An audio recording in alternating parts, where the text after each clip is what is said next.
I usually start writing a song with a couple of guitar chords and a simple idea, like my nephew is born. And then I say 4 phrases about that and repeat them and see if they make any sense. Sometimes a cool chorus comes out of that.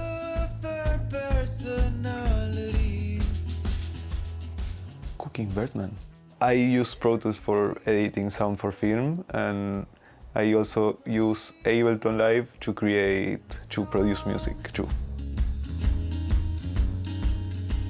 Dialogue editing is the process of opening up all the tracks that were recorded in the set, sometimes they're called production sounds, opening them up and organizing them, cleaning them up from, for example, different noises that you can find on a set, and making them flow consistently, preparing them to be mixed with all of the other layers of a film soundtrack, which could involve sound effects, ambiences, follies, ADRs, etc., by a mixer in a mixing stage.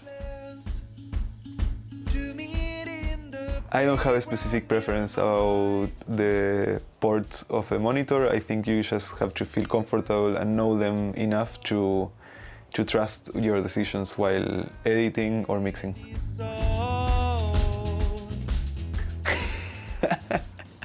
It was difficult to understand the story, and I don't know if I completely understood.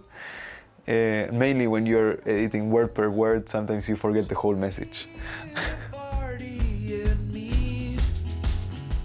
3 monitors are part of a surround setup. In the front you have 3 because in the center channel usually is where the dialogue lives and the follies. Traditionally, or some time ago, films were made in mono, like music, but nowadays they come up to 28 speakers.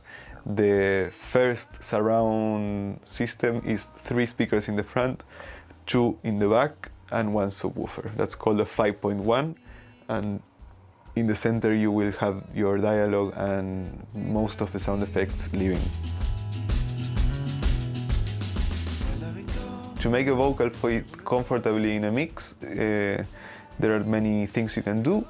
For example, reduce some other fighting frequencies from other instruments in the clarity parts of a spectrum of a voice, for example. And you can also add those type of frequencies when you don't have them, with saturation, or you can also play around with doubling.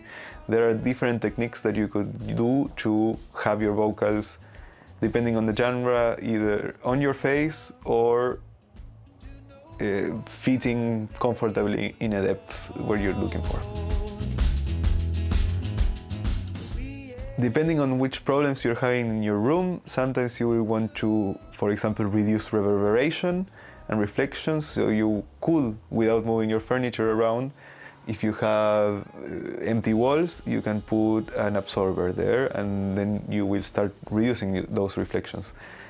Bass problems or low frequency problems in your room are more difficult to treat, and you will need to move some stuff around for that.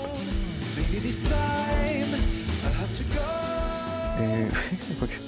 I don't... thank you for that, Kali. I do not have one idol. I admire a lot of people who work in these industries, and I hope that one day I will be closer and closer to them.